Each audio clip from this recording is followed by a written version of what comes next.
Ang kwentong ito ay hango sa totoong buhay. Mula ito sa isa nating kabayan na itago na lang natin sa pangalang Budoy. Walang eksaktong taon, Kaumayan Negros Occidental. Budoy, ilang beses ko na bang sinabi sa'yo na huwag kayong magagawi sa kabilang ibayo? Napakadelikado ng lugar na yon, lalo na sa oras ng paglubog ng araw. Palagi kitang pinagsasabihan tungkol sa bagay na yan, pero baliwala lang sa'yo. Ay nako, kailan ka bang magtatanda? Wika ni Mang Badong. Pinagsasabihan niya ang apo. Sa kadahilan ng may nakapagsabi sa kanya na nagpunta ito sa kabilang ibayo. Yan nga din po yung ipinagtataka ko, Lolo. Hindi ko alam kung bakit parang may tumatawag sa akin na pumunta sa kabilang isla. Sa tuwing maliligo kami ng mga kaibigan ko. Ano bang meron sa lugar na yun? Tanong ni Budoy. Walang nakakaalam kung anong meron sa islang iyon.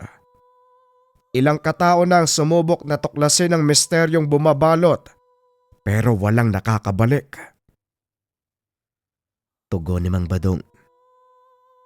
Nang mga panong ito ay 10 taong gulang pa lamang si Budoy. Mahilig ang paslit na mag-ikot sa paligid, lalong-lalo na sa dalampasigan. Madalas nitong kasama ang pinsang si Tebo. Madalas ang dalawa sa bakawan upang manguha ng mga lamang dagat na iniluluto sa tabing dagat. Simpleng bata lang si Budoy. At kagaya ng ibang kaidaran, meron siyang pangarap. Ito ay ang maglakbay sa buong mundo sakay ng barko. Kaya naman madalas nitong ipuslit ang bangka ng kanyang lolo Badong upang mamangka at ikutin ang mga isla na sakop ng kanilang baryo.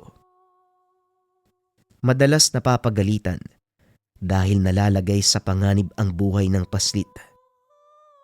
Sa edad na 10 taon, nagagawa na nitong paandarin at imaneobra ang bangkang dilayag. Minsan isang araw walang pasok sa eskwela dahil walang magawa. Naisipan ng magpinsan na mamangka. Ang plano ng dalawa ay pumunta sa putikan upang manguha ng alimango at mga kabibe. Ngunit habang nagsasagwan, nakita ng paslit ang pinagbabawal na pulo. Laking gulat ng pinsan nang nagsasagwan na si Budoy papunta sa isla. Uy Budoy, ano sa tingin mo yung ginagawa mo? Bakit ka nagsasagwan papunta sa isla? Ha? Ano? Anong sinasabi mo? Wala naman ah. Tugon ni Budoy.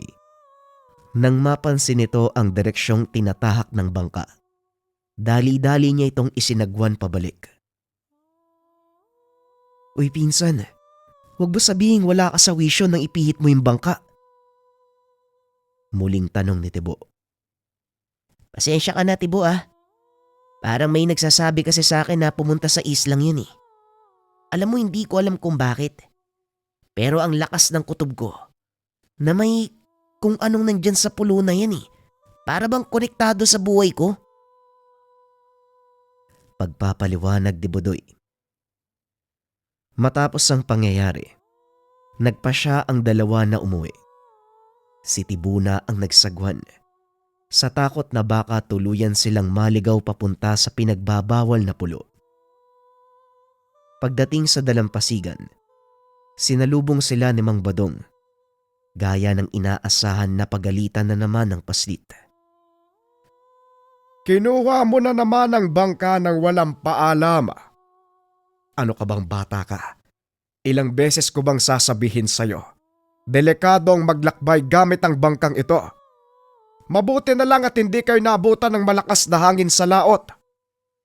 Halika na, umuwi na tayo. Ikaw din, Tibo. Kanina ka pa hinahanap ng tatay mo. Wika ni Mang Badong. Muli na namang napagsabihan ang paslit. At gaya ng dati pinalusot lang ito ni Budoy sa kabilang tenga. Pasensya na po kayo Lolo, hindi na po mauulit.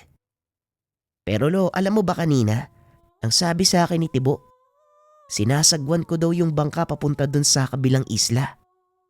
Hindi ko po talaga alam kung bakit para may tumatawag sa akin para pumunta dun. Wika ni Budoy. Makinig kang maigi, Budoy. May dahilan kung bakit ipinagbabawal ang pagpunta sa islang yon. Kaya wag nang matigas ang ulo mo. Nakikiusap na ako. Wika ni Mang Badong. Inakala nito na gumagawa ng dahilan ng paslit para makapunta sa isla, kaya pinagbawalan niya itong lumabas ng tahanan. Kalaunan, nawala na lang sa isip ni Budoy ang tungkol sa isla. Ilang taon ang lumipas. Nakapagtapos na ito ng sekundarya. Hindi na nagpatuloy pa sa kolehiyo dahil mas pinili nito na tulungan na lang ang Lolo Badong. Bakit hindi ka nagpatuloy sa kolehiyo, Budoy? Mas maganda kung may tinapos kang kurso. Mas madali kang makakahanap ng trabaho. Wika ni Lolo Badong. Hindi na po, Lolo. Ganon din naman eh. At isa pa, wala naman sa pinag-aralan yan. Nasa diskarte yan sa buhay. Nagagawa ko namang kumita sa kahit papaanong paraan. Kaya kontento na ako sa ganito. Tugon ni Budoy. Kung nandito lang ang mga magulang mo, paniguradong hindi sila papayag na hanggang sekundarya ka na lang. Bigla namang naisip ni Budoy ang tungkol sa ama at ina. Hindi nakita ng binata ang mga ito dahil ilang buwan pa lang siya nang iwanan sa matanda. Ano po ba talaga ang nangyari sa kanila, Lolo? Hindi po ba ang sabi niyo noon? Nawala sila. Paano nangyari yon? Tanong ni Budoy. Mahabang kwento, Apo. Pero hindi ko rin alam kung ano ang totoong nangyari sa kanila. Matapos silang umalis sa bayan natin, wala na kaming naging balita pa. Wika ni Mang Badong. Ano po ba ang trabaho nila? At bakit kinakailangan akong iwan sa inyo? Ang iyong ama ay isang sundalo. Samantalang ang nanay mo naman, kilalang manggagamot dito sa lugar. Naitalaga ang iyong ama sa isang mapanganib na misyon. Tumawid sila sa kabilang isla dahil doon nagpunta ang hinahabol nilang mga rebelde. Ilang araw ang nakalipas. Hindi nakabalik ang iyong ama, kaya nagpasya ang iyong ina na sundan ito. Sa kasamaang palad, wala ni isa sa kanila ang nakabalik. Hanggang ngayon, 18 taon na ang nagdaan. Kahit anino, walang nasilayan sa kanila. Pagpapaliwanag ni Mang Badong. Ano po ba talagang meron sa isla na yon? Simula bata ako, hindi niyo sinasagot ang mga katanungan ko eh. Siguro naman ngayon, Lolo, pwede na. Dahil nauunawaan ko na ang lahat eh. Sa palagay ko nga tama ka, Apo. Bueno, makinig kang mabuti. Ipapaliwanag ko sa iyo ang totoong dahilan kung bakit ipinagbabawal ang pagpunta sa islang iyon.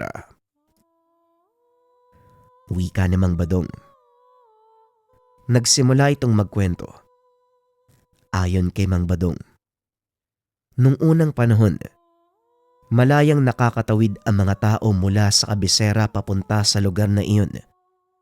Mayaman sa ligaw na prutas at mga halamang gamot ang kagubatan ng isla. Kaya naman dinarayo ito ng mga manggagamot mula sa iba't ibang panig ng probinsya. Ngunit may isang batas sa lugar na iyon.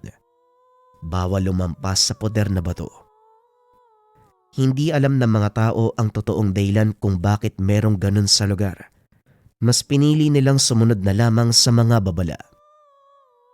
Ngunit may isang taong nanghas na tuklasin kung ano ang nasa kabilang bahagi ng pader na iyon. Walang kaalam-alam ang mga tao. Ito ang magiging dahilan ng mas malaking trahedya. Tuwing ikatlong biyernes ng buwan nagpupunta ang mga manggagamot sa lugar upang manguha ng mga halamang gamot at sangkap sa kanilang mga pangbanyos pati na rin sa mga ginagawang pangontra. Wala namang naging problema nung una. Kaso nga lang isang araw, nakita nilang nagkandamatay na ang mga halamang gamot. Wala na rin silang makitang mga pangontra sa paligid. At dahil sa pagkamatay ng halos lahat ng mga halaman, nakita ng mga manggagamot kung ano ang nasa kabilang bahagi ng batong harang. Hindi malinaw sa mga manggagamot kung ano ang nangyari at dahil walang napala, nagpasya ang mga itong magsipag-uwi na. Ngunit bago pa man sila tuluyang makaalis sa isla, isa-isang naging bato ang mga ito. May iilang nakaligtas. Yon ay ang mga manggagamot na nasa dalampasigan. Mabilis na nakatalon ang mga ito sa tubig alat. Lumangoy pabalik sa kabisera. Ayon sa mga ito, isang maliit na baryo na gawa sa bato ang nasa likuran ng pader. Kaso nga lang wala silang nakitang tao sa lugar. Nakarinig sila ng mga alulong na parabang nagmula sa hindi matahimik na mga kaluluwa.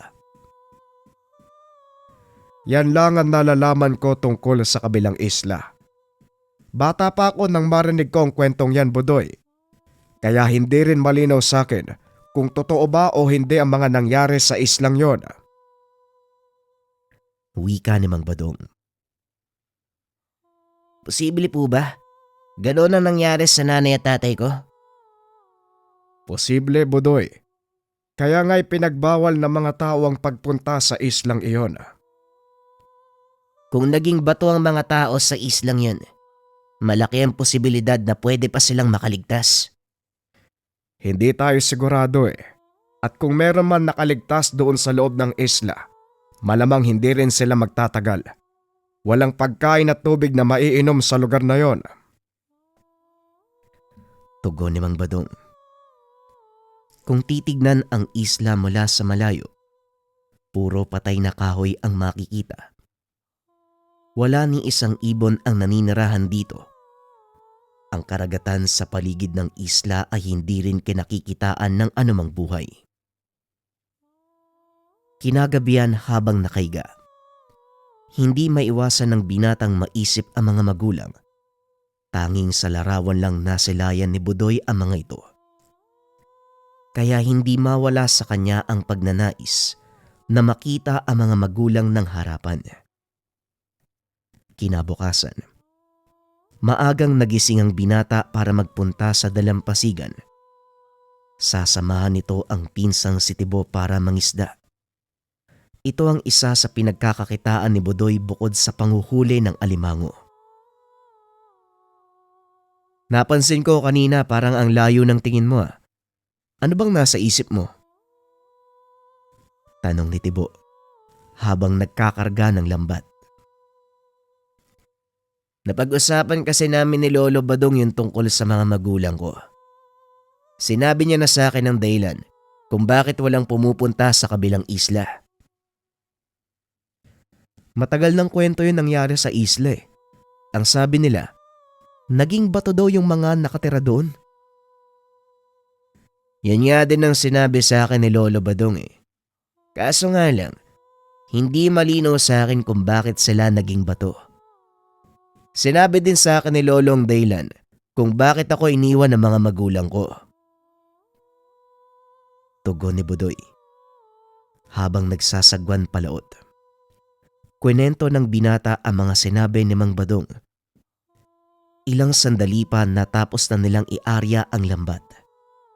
Medyo malakas ang agos ng mga oras na yun. Pababa ang tubig. Kailangan nilang antayin magkati para mas magaan ang paghila. Kaya naman nagpasya ang mga itong ibabad sandali ang lambat. Ang alam ko, pinsan, manggagamot talaga yung nanay mo . Pero yung tungkol sa tatay mo, parang wala akong narinig na kung anong totoong trabaho niya noon . Ngayon ko nga lang nalaman yan . Sundalo pala yung tatay mo. Ang sabi ni Lolo Badong, yun nga sundalo siya. Pero ni isang letratong nagpapatunay, wala akong nakita sa tahanan namin. Ay nako, kesa puro tayo tanong dito, na alam naman natin pareho na wala tayong makukuhang sagot sa isa't isa. Bakit hindi na lang natin tuklasin kung ano ba talaga yung totoong nangyari? Huwag mo sabihin gusto mong pumunta sa kabilang isla. Hoy, hindi yan yung gusto kong sabihin ha. Ikaw yung may sabi niyan. Kung yan lang ang makakapagbigay linaw sa isipan ko at makakasagot sa mga tanong natin, bakit hindi? Ang totoo noon pa man, gusto ko nang pumunta sa islang yun eh. Naiintriga kasi ko. Yun naman pala eh. O total, nandito na tayo. Hindi naman ganong kalayo yung isla. Bakit hindi na lang natin puntahan? Ano? Tara? Nag-aalangan si Budoy sa naging pasya ng pinsan. Dahil alam niya na magagalit si Mang Badong sa oras na malaman nitong nagpunta sila sa pinagbabawal na lugar. Teka, medyo alangan ako sa gusto mong gawin, Tibo ah. Kahit na gustong gusto kong pumunta sa lugar na yan, inaalala ko yung sasabihin ni Lolo Badong. Siguradong magagalit na naman yun. Uy, ano ka ba pinsan? Matatanda na tayo, Budoy. Alam na natin ang ginagawa natin. Kaya maiintindihan ni Lolo kung pupunta tayo sa isla, lalong-lalo na ikaw. Ang sabi niya, doon huling pumunta ang nanay at tatay mo, di ba? Eh di mas merong rason kung bakit mo kailangan pumunta sa lugar na yun. Wika ni Tibo. Napaisip naman si Budoy sa sinabi ng pinsan. Napatingin siya sa isla. Sa pagkakataong iyon, nakapagdesisyon ang binata. Siguro, wala namang mawawala kung sisilip tayo sa isla, di ba? Tugon ni Budoy. Napangiti si Tibo. Nagsimulang magsagwan papunta sa kabilang isla. Unti-unti ay napapalapit sila sa dalampasigan. Magkahalong emosyon ang nararamdaman ng dalawa habang sumasadsad ang kanilang bangka sa buhangin ng isla. Akmang bababa na sana si Budoy nang mapansin nito ang mga butong nakabaon sa buhangin. Batay sa laki nito, alam ng binata na mula ito sa isang tao. Ano? Aatras ka pa ba? Nandito na tayo, Budoy oh. Hindi, Tibo. Halika na. Tumuloy na tayo. Habang naglalakad ang binata, papasok sa patay na kakahuyan. Ramdam nito ang nakakakilabot na enerhiya sa paligid. Hindi naman pala ganun nakakatakot dito eh. Tignan mo, kahit papano may mga natirang puno. Wika ni Tibo habang tinuturo ang isang tumpok ng mga talahib. Iba yung nararamdaman ko, pinsan. Kaso lang nandito na tayo eh, kaya wala nang atrasan. Tara, punta tayo sa gawing yun. Tugon ni Budoy. Patuloy na naglakad ang mga ito papasok sa isla hanggang sa marating nila ang isang lugar kung saan nakatayo ang isang lumang kubo. Nababalot ito ng makapal na patay na baging at puno na din ng damo ang paligid kaya hindi na makita kung nasaan ang pintuan.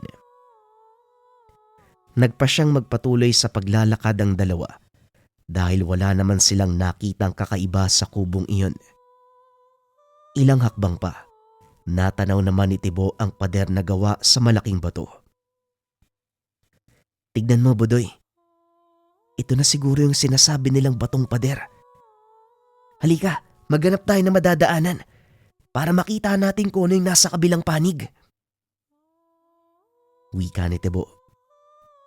Sinundan nila ang kahabaan ng pader hanggang sa marating ang nasirang bahagi. Nanlaki ang mga mata ng dalawa dahil napakaganda ng tanawin sa kabilang bahagi. Hindi kagaya ng kanilang kinaroroonan. Luntian ang damo sa lugar. Nagtataasan ang mga malalaking puno at may ilang hayop pa silang nakita. Mukhang totoo nga ang sinasabi ni Lolo Badong, Tibo. Tara, Tignan natin kung anong meron sa loob. Baka sakaling makahanap tayo ng kasagutan. Wika ni Budoy. Laking gulat ng mga ito. Dahil nang hubakbang sila papasok sa butas sa pader, bigla itong sumara. Naku, naloko na. Paano tayo makakabalik niyan? Tanong ni Tibo. Paniguradong makakahanap tayo ng daan. Pero sa ngayon, bakit hindi muna tayo mag-ikot? Tugon ni Budoy. Ibang-iba ang nakikita ng binata sa mga naging kwento ng kanyang lolo Badong. Dahil malayo ang itsura ng kapaligiran sa likod ng pader kesa sa naging pagpapaliwanag ng mga taong nakakita daw dito. Hindi naman pala ganun kasama gaya ng sinabi nila. At saka mukhang may mapapala nga tayo dito. Tara, hanapin natin yung sinasabi nilang baryo. Hindi pa man nakakalayo ang dalawa nang matanaw ni Budoy ang mga lumang bubong ng bahay. Natatakpan ito ng mga buhay na baging, ngunit napakalinis ng bakuran. Maging ang daan ay tila naalagaan ng maayos. Mukhang may naninirahan pa sa baryong to, Tibo. Mali ang sinabi ng mga tao. Tara, subukan natin kumatok sa mga bahay. Wika ni Budoy. Sinubukan nilang kumatok, kaso nga lang walang sumasagot. Parang wala namang tao sa baryo eh. Pero siguradong may nakatira dito. Tignan mo yung mga gamit sa labas ng tahanan, no? Wika ni Tibo. Ang mabuti pa siguro, bumalik na lang tayo sa bangka. Mag-aalas 3 na ng hapon, no? Mamaya kung saan na napadpad yung lambat natin eh. Mas mabuti nga yun. Pero saan tayo dadaan? Nakita mo naman, di ba? Sumara yung butas ng pader kanina. Hahanap tayo ng ibang daan, pinsan. Paniguradong meron namang labasan at pasokan sa baryong to. Imposibleng wala. Tugon ni Budoy. Nag-ikot ang dalawa habang naghahanap ng maaaring labasan. Hanggang sa inabot na sila ng takip silim. Ngunit walang nakitang lagusan ang dalawa. Naku, paano na yan? Mukhang aabutin tayo ng dilim dito, Budoy ah. Ang mabuti pa, akyatin na lang natin yung pader na to. Wika ni Tibo. Ngunit nang subukan niyang akyatin ang batong pader, nadulas ang paa nito at nahulog, dahilan para magtamo ng pilay. Eto na nga ba ang sinasabi ko eh. Hindi na lang sana tayo tumuloy kanina. Paano ngayon yan? Hindi tayo makakalabas dito, maggagabi na. Siguradong mag-aalala si Lolo Badong sa atin eh. Tugon ni Budoy. Gumawa ito ng saklay para sa pinsan. Inakay pabalik sa mga kabayan. Naupo ang dalawa sa atangan ng isang kubo. Napansin ng mga ito na habang papadilim, unti-unting nagkakabuhay ang buong paligid. Nagliparan ang mga alitaptap. Binalot ng liwanag ang mga puno. Isa-isang nagsindihan ang ilaw sa mga kabayan, maging sa kinaroroonan nilang kubo. Laking gulat ng dalawa. Biglang sumindi ang kandilang nasa kalagitnaan ng kubong iyon. Sinilip ni Tibo ang loob ng tahanan. Bagaman iika-ika, pinilit nitong tumayo para makapasok sa loob. Paanong sumindi yung kandila? Wala naman akong nakitang tao ah. Naku, Budoy, mukhang multo'y nakatira sa bahay na to ah.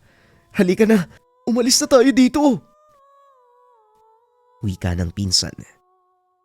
Dali-daling lumabas ng kubo. Napahinto naman ito nang makita ang pinsang nakatulala sa daan. Hindi makapaniwala si Tibo sa mga nakikita. Naglalakad sa kalsada ang mga taong nakasuot ng magarang damit. Masayang nagtatawanan ang mga ito at nagbabatian. Mukha nga nakapasok tayo sa baryo ng mga engkanto.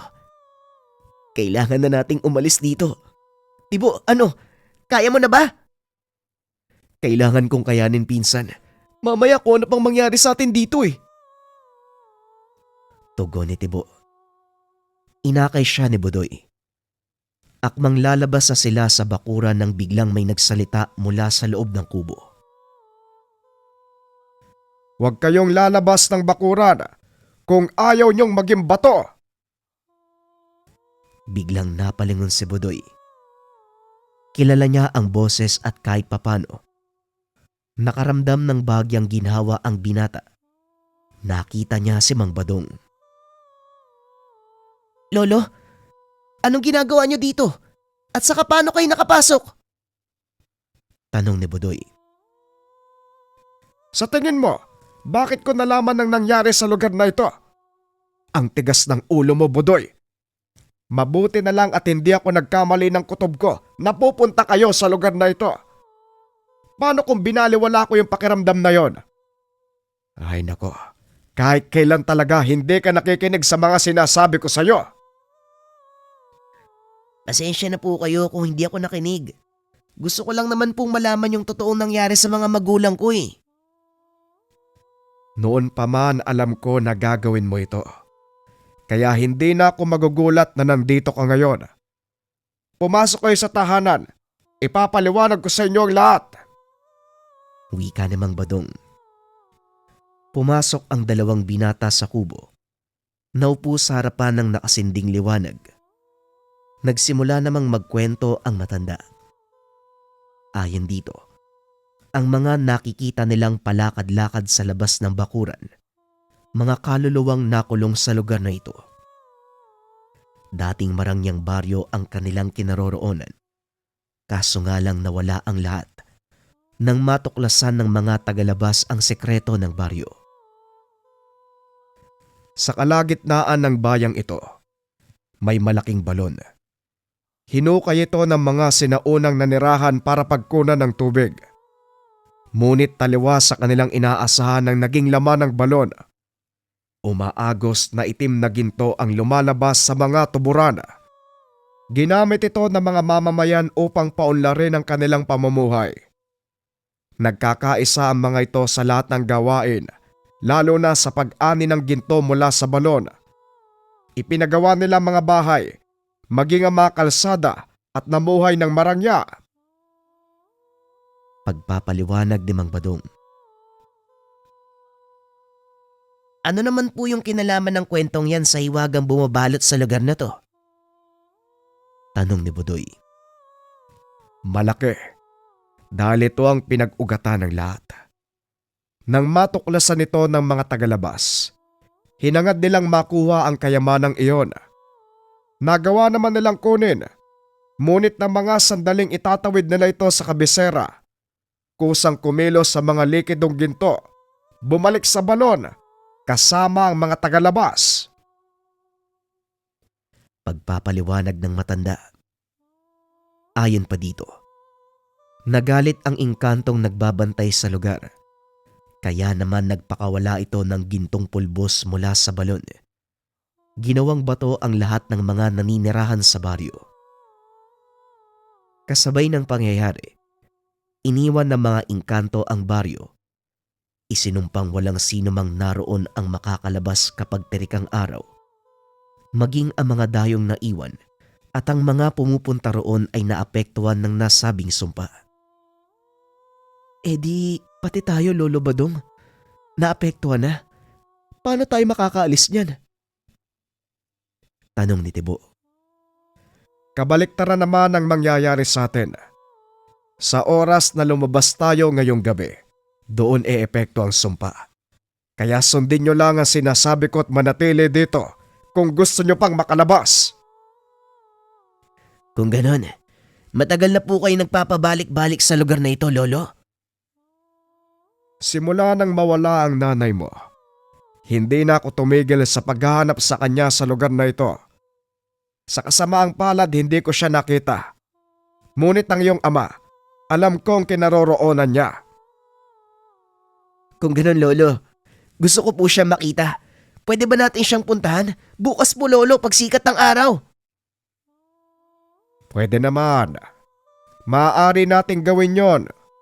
Pero hindi maganda ang makikita mo. Wala na akong magagawa, Lolo. Tanggap ko na po. Wala na po yung tatay ko.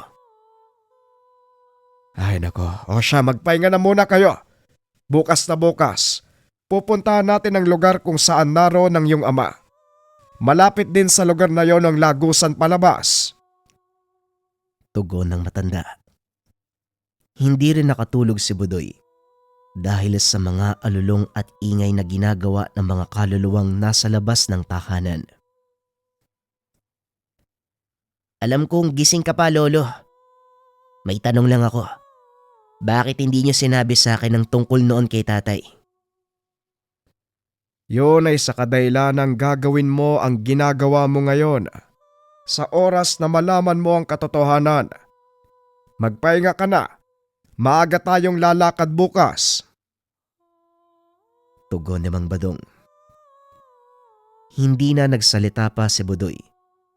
Sa halip ay pinapakiramdaman lang nito ang paligid. Hanggang sa makatulog. Ilang oras ang nakalipas, ginising ni Mang Badong ang dalawang binata. Dali-dali namang tumayo si Budoy. Inalalayan si Tibo. Paglabas nila sa kubo, saka palang napansin ni Budoy ang ganda ng baryo. Ngayon mas nauunawaan ko na kung bakit sinakop ng pagkagahama ng mga taong nakatira sa baryong ito. Tignan mo mga bato, Tibo. Lahat ng yan gawa sa ginto. Wika ni Budoy. Kung tutuusin, mayaman na tayo. Pero ayokong pangunahan ng pagiging sakim. May dahilan kung bakit ipinakita sa atin ang lahat ng ito. Siguradong pagsubok lang yan. Wika ni Tibo. Hindi na nagsalita si Mang Badong. Alam nitong tama ang sinabi ng apo. Marahang naglakad ang tatlo papunta sa sinasabing lugar ng matanda, kung saan ito nakita ang ama ni Budoy. Pagdating sa lugar, tumambad sa binata ang napakaraming kalansay at ilang gamit na mga sundalo. Nilapitan ni Mang Badong ang nag-iisang kalansay na nakasandal sa puno. Ito ang labi ng iyong ama, Budoy. Tignan mo ang apelidong nakasulat sa kanyang uniforme. Pasensya ka na kung hindi ako nag-abala pang dalin siya sa kabisera. Alam mong hindi ko pwedeng galawin ang anumang nandito sa isla dahil maaaring masama ko sa sumpa ng baryong ito. Nauunawaan ko po, Lolo. Wala naman na ako magagawa eh. Tugon ni Budoy. Kumuha siya ng ilang pirasong bulaklak at inalay sa tabi ng ama. Habang ginagawa nila ito, nakaramdam ang binata ng pangungulila. Hindi nito napigilan ang umiyak. Hinawakan naman ni Mang Badong ang balikat niya upang aluin. Ganyan talaga ang buhay, apo. May mawawala, pero may darating.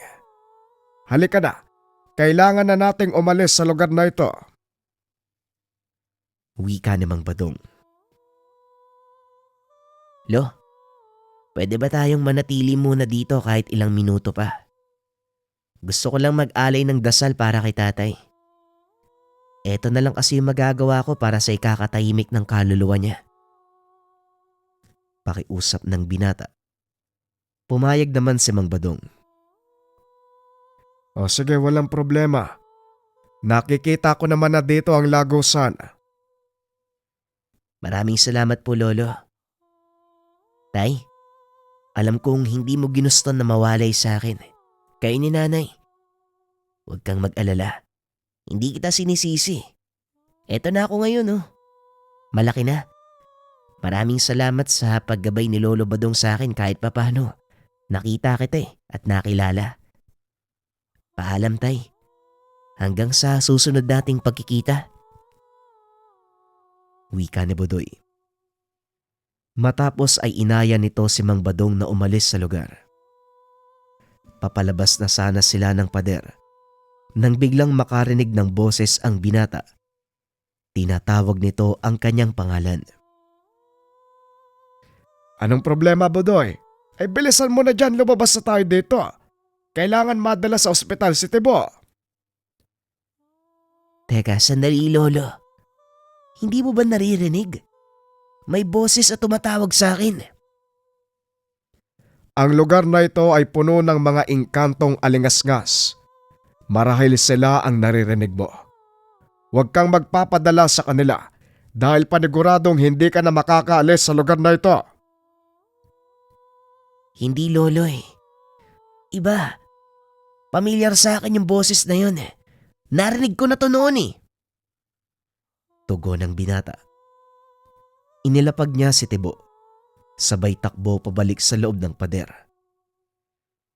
Saan ka pupunta, Budoy? Bumalik ka dito, bata ka! Wika ni Mang Badong. Hindi na nakinig si Budoy. Sa halip ay nagpatuloy ito papasok ng kagubatan. Patuloy nitong sinusundan ng tinig hanggang sa makarating siya sa mismong balon. Lingid sa kalaman ng binata, sinundan siya ni Mang Badong. Ano bang ginagawa mo dito? Halika na, lumabas na tayo sa lugar na ito, Budoy! Mauna na po kayo lolo. Naririnig ko po yung boses ni nanay eh. Tinatawag niya ako. Tugon ng binata. Alam ng matanda na imposible ang sinasabi ni Budoy dahil ilang buwang gulang pa lamang siya nang iwanan ng ina. Imposibleng maaalala mo ang boses ni Merlinda. Ilang buwan ka pa lang nang iwanan ka sa akin. Kaya kung ano man ang naririnig mo, sinisiguro ko sa'yo na bunga lang yan ng mga alingasngas sa lugar na ito. Wika ni Mang Badong. Hindi lolo. Nararamdaman kong buhay pa si nanay. Nasa loob siya ng balon. Kailangan niya ng tulong. Tugon ng binata. Inikot nito ang tingin sa paligid. Nakita ang mahabang lubid. Kinuha niya ito at inihulog sa balon. Nasisiraan ka na ba ng bait, Budoy? Pakiusap, makinig ka sa akin. Wala na ang nanay mo. Matagal na panahon na nakakalipas. Kung ano man ang naririnig mo, guni-guni lang yan. Muling wika ni Mang Badong. Ngunit desidido na ang binata na bumaba sa balon. Hinawi nito ang kamay ng matanda at nagpadausdos paibaba. Nangalahati na ito sa kabuang lalim ng balon nang bigla namang may humila ng lubid paakyat. Hindi ko alam na ganito pala kamangmangang anak ko. Tatay Badong, tulungan mo kong iangat si Budoy.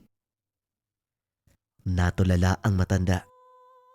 Hindi ito makapaniwala sa mga nakikita. Tatay, ano ba? Tutulala na lang ba kayo dyan? Oo, ako to, buhay pa ako. Muling wika ng babae. Merlinda, ikaw nga ba yan? O baka pinaglalaroan ako ng mga engkanto dito? Biglang kinurot ni Merlinda ang pisngi ng matanda. Napaaray naman ito. Ngayon, naniniwala ka na ba? Bilisan mo, tay. Iangat na natin yung siraulong apo mo. Dali-daling inangat ng dalawa si Budoy. Pagdating sa itaas ay nakita nilang nakatulala lang ang binata at may kung anong binubulong. Paanong nangyaring buhay ka pa? At parang hindi ka tumanda. Meron hong nagligtas sa akin. Isang kaibigang engkanto. Nung sinundan ko si Verhel, kamuntika na ako mamatay eh. Pero isang nilalang ang nakakita sa akin. Dinala ko sa kanyang lungga. Doon ako nanatili sa loob ng mahabang panahon. Pinagaling ang mga sugat ko at sinubukang makaalis sa lugar na ito. Sa kasamaang palad, hindi ko na mahanap ang daan pabalik eh. Kaya nagtataka ako kung paano kayo nakakalabas-masok dito. Ang ibig mong sabihin, noon pa man nakikita mo na akong pumupunta sa lugar na ito. Eh bakit hindi ka man lang nagpakita? Bakit hindi mo ko sinundan pabalik sa kabisera? Nahihiya po ko sa inyo eh. Dahil iniwan ko si Budoy at hindi na binalikan. At saka natatakot po ko na madamay kayo. Sa loob ng mahabang panahon, hindi ko alam kung matatanggap nyo pa na anak nyo ko eh. O mapapatawad mo ko, Tatay Badong. Wika na Merlinda. Alam mo bang nasa labas kami ng pader kanina, pero bumalik si Budoy? Alam mo rin ba kung noong dahilan? Narinig niya ang boses mo. Nakilala ng anak mo ang tinig ng kanyang ina. Napayak si Merlinda sa sinabi ng matanda. Dali-dali nilang binitbit ang walang malay na binata palayo sa balon. Kaso nga lang hindi pa man nakakalayo. Biglang yumanig ang paligid. Tila may kung anong kumikilos sa ilalim ng lupa. Nakarinig ng malalakas na dagungdong ang dalawa. Mula sa balon, isang malakas na sigaw ang umalingaw-ngaw sa paligid. Nandito na siya. Bilisan mo, Tay. Kailangan mong mailayo si Budoy. Ay, sinong siya? Sino Merlinda? Sino ang paparating? Ang nilalang na may gawa ng lahat ng ito. Hindi ko nasabi sa inyo na may dalawang malakas na engkanto ang nakatira sa islang to. Isa sa kanila ang tumulong sa akin. Ngunit sa kasamaang palad, pinatay siya ng isa pa. Anong klaseng engkanto ang naninirahan dito, Merlinda? Tanong ni Mang Badong habang inaakay patayo si Budoy. Sila ang mga bulawan. Yun ang tawag sa kanila eh. Dahil ginto ang dugong dumadaloy sa kanilang ugat. Mahilig din sila sa kaluluwa ng tao. Kaya naman kung sinong mapadpad sa kanilang teritoryo, hindi nila pinapatakas pa. Pagpapaliwanag ni Merlinda. Isang hakbang na lang ay mararating na nila ang lagusan. Biglang nagpakita ang isang malaking nilalang. Nagawa sa ginto ang buong katawan. Paulit-ulit nagbabago ang katawan nito. Lumilipat-lipat ang bahagi ng katawan. Sa palagay mo, saan mo dadalhin ang mga bihag ko, Merlinda? Wala kang kadala-dala. Tignan mo ang ginawa mo sa mga sundalo. Sa pagnanais mo na iligtas sila. Yan ang nangyari. Wika ng nilalang. Hindi mo sila bihag, Yumon. Mga kaanak ko sila. Kailangan nilang makalis sa lugar na ito sa ayaw at sa gusto mo. Pasensya na. Pero hindi ko pahihintulutan ang gusto mong mangyari. Kung magpupumilit ka, pati ikaw ay papatayin ko. Kagaya ng ginawa mo sa kakambal mong si Yumi. Wala kang awa, Yumon. Pero hindi ako makakapayag na mangyari sa akin yung ginawa mo sa kapatid mo. Tatay Badong, umalis na kayo dito. At sa oras na madala mo si Budoy sa ligtas na lugar, magdala ka ng kahit isang bote ng tubig dagat. Teka, para saan naman ang tubig dagat? Huwag ka nang magtanong, patay. Sundin mo na lang yung sinasabi ko. Wika ni Merlinda. Dali-daling inakay ng matanda si Budoy habang nililito ng ginang ang kalaban. Hindi kayo makakaalis sa isla habang buhay kang mananatili dito, Merlinda. Ganon din ang mangyayari sa iyong mga kasama.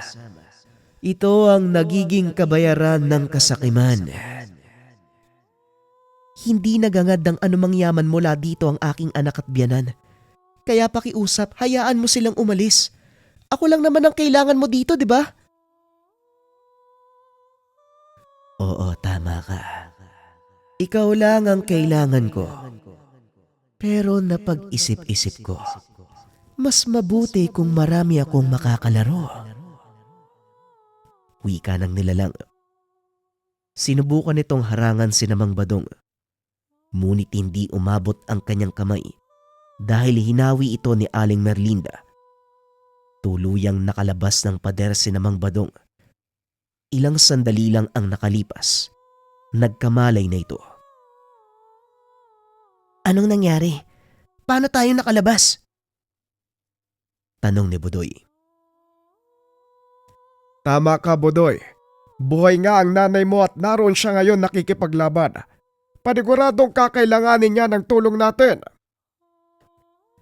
Tugon ni Mang Badong. Dinampot nito ang balding nasa bangka at inabot kay Budoy. Para saan ang balde? Paano naman yan makakatulong? Tubig alat, Budoy. Sumalo ka ng tubig at dalhin mo sa loob ng pader kung saan nakikipagsagupaan ang nanay mo sa isang gintong nilalag. Nanlaki ang mga mata ng binata nang marinig ang sinabi ni Mang Badong. Nang lingunin ang lagusan, nakita niyang nakikipagtuos ang isang babae sa gintong nilalang. Siya ba? Siya ba ang nanay ko, Lolo? Oo, siya nga ang iyong ina. Kilalang manggagamot sa kabisera. Wika ni Mang Badong. Walang sabi-sabi tumakbo si Budoy papunta sa kinaroroonan ng ina. Bit-bit ang isang balde ng tubig alat. Nakita nito na halos hindi na makatayo ang ginang habang patuloy na hinahagupit ng gintong nilalang. Hanggang sa tuluyan na itong bumagsak.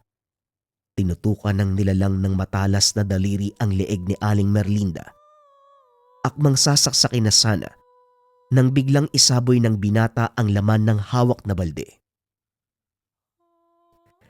Ano sa tingin mo ang ginawa mo? Teka, tubig dagat ang sinaboy mo sa akin. Tama ka. Tubig dagat nga yan. Hindi ko alam kung anong epekto sa'yo. Pero batay sa reaksyon ng mukha mo, mukhang hindi maganda ang susunod na mangyayari. Walang iya ka. Alam mo ba kung ano ang ginawa mo sa akin? Pagbabayaran mo ang pagsira sa napakaganda kong balat. Wika ni Yomon. Sabay sugod sa dalawa. Mabilis namang nakaiwas ang mga ito. May kung anong dinukot si Aling Merlinda mula sa kanyang bulsa. Nang makakuha ng tamang buwelo, dali-dali itong tumakbo papunta kay Yomon. Isinaboy sa katawan nito ang laman ng hawak na sisidlan. Laking gulat ng binata dahil biglang sumigaw ang nilalang habang unti-unting nababalot ng kalawang ang kanyang katawan. Nanigas ito hanggang sa hindi na makakilos. Kinuha naman ng dalawa ang pagkakataon upang makatakas sa lugar. Bilisan mo, Budoy, anumang oras. Lulubog ang islang ito. Wika ni Aling Merlinda. Nang makalabas sila sa pader, dali-daling sumakay ng bangka at umusad palayo sa lugar. Nang makalayo ng gusto, inihinto ni Mang Badong ang bangka. Pinagmasdan ang unti-unting paglubog ng isla. Sa hinaba-haba ng panahon, sino mag-aakalang tuluyang maglalaho ang islang ito? Pabuti na rin ang ganon, Tatay Badong. Una sa lahat, hindi naman dapat nandito yung islang yan eh. Tugon ni Merlinda. Nagpatuloy sa paglalakbay ang mga ito. Pagbalik ng kabisera, habang nasa bangka ay kinausap ng ginang si Budoy. Totoo ba ang sinabi ng Lolo Badong mo? Nakilala mo ang boses ko kaya ka bumalik? Ang totoo, Nay, hindi ako sigurado kung boses mo nga ang narinig ko eh. Pero isang bagay lang ang alam ko ng mga oras na yun. May nangangailangan ng tulong ko. Manang-mana ka nga sa iyong ama. Alam mo bang pareho kayong hindi nagdadalawang isip na tumulong kapag merong nangangailangan? Yan ang dahilan kung bakit siya nawala eh. Hindi inisip ng tatay mo ang kanyang sarili. Kinailangan niyang iligtas sa mga kasamahan eh. Ngunit dahil sa kakulangan sa kaalaman, wala din siyang nagawa. Hindi ko naman po kayo sinisisi sa pag-iwan sa akin eh. Alam ko na may mahalaga kayong misyon na ginampanan. Sa ngayon, Masaya ako na gawa mong makabalik, Nay. Marami kang dapat bawiin sa akin, ha? Tugon ni Budoy. Niyakap naman ito ng ina. Sa kauna-unahang pagkakataon, tila nawala ang malaking puwang sa puso ni Budoy. Pagdaong nila sa dalampasigan ng kabisera, laking gulat ng mga ito dahil napakaraming tao sa tabing dagat, nakikiusyoso sa mga nangyari sa kanila. Walang ideya sa totoong kaganapan kung bakit lumubog sa karagatan ang misteryosong pulo. Nagulat din ang mga tao nang makita si Merlinda dahil alam ng mga ito na wala na ang ginang. Mukhang mahabang paliwanag ang kailangan kong gawin, ah. Mukha nga. Pero mas makakabuti kung ititikom mo na lang ang bibig mo. Wala namang magagawa ang mga tao kung hindi mo sasagutin ang mga tanong nila. Makikiusyoso lang ang mga yan. Wika ni Mang Badong. Makalipas ang ilang araw, simula nang bumalik si Merlinda, tila unti-unting nanumbalik ang dating buhay ng mga tao, lalo pa nang mawala ang misteryosong isla. Nawala din ang takot ng mga ito na baka mawala ang isa sa kanilang mga kaanak. Mukhang nanumbalik na ang dating sigla ng bayan, Lolo. Siguro nga, sumpa sa mga tao ang isla. Wika ni Budoy habang nagpapagpag ng lambat. Sa totoo lang, wala naman sanang mapapahamak. Kung hindi lang nila papairalin ang kuryosidad, marami ang napapahamak dahil dyan eh. Lalong-lalo na ang kasakiman. Pero hindi mo rin naman mapipigilan ng mga taong tuklasin o usisain, lalo na mga bagay na bago sa kanilang kaalaman. May ilang natatakot, pero marami talagang nais na malaman ng mga bagay-bagay. Muling wika ni Budoy. Sa paglipas ng mga taon, tuluyang naging maunlad ang lugar. Nagbalik na rin ang dating sigla ng karagatan. Yumabong ang industriya ng turismo, maging ang pangisdaan. Samantalang si Aling Merlinda naman, ipinagpatuloy ang kanyang tungkulin bilang manggagamot ng kanilang baryo. Marami ang nagtatanong kung saan ito nagpunta. At para pagtakpan ng totoong nangyari, sinabi na lang ng ginang na tinahak nito ang daan ng pagiging ermitanya. Naging mas mahusay din ang kaalaman nito sa paggamit ng mga halamang gamot dahil sa tulong ng kaibigang engkanto. Budoy, anak, hindi pa uli ang lahat para makapagtapos ka ng pag-aaral. Gusto ko magpatuloy ka ng kolehiyo nang hindi masayang yung buhay mo sa lugar na ito. Kung nabubuhay lang ang tatay mo, siguradong yan din ang gusto niyang mangyari. Siguro po, Nay. Wag na lang po. Magtatrabaho na lang po ako. Wala naman tayong pangtusto sa pag-aaral ko eh. Tugon ni Budoy. Inilabas ni Merlinda ang isang supot. Inabot sa kamay ni Budoy. Buksan mo ang supot, anak. Ibinigay sa akin ni Yumi ang mga butil ng ginto para kung sakali mang makabalik ako sa mundo natin, may gagamitin akong panimula.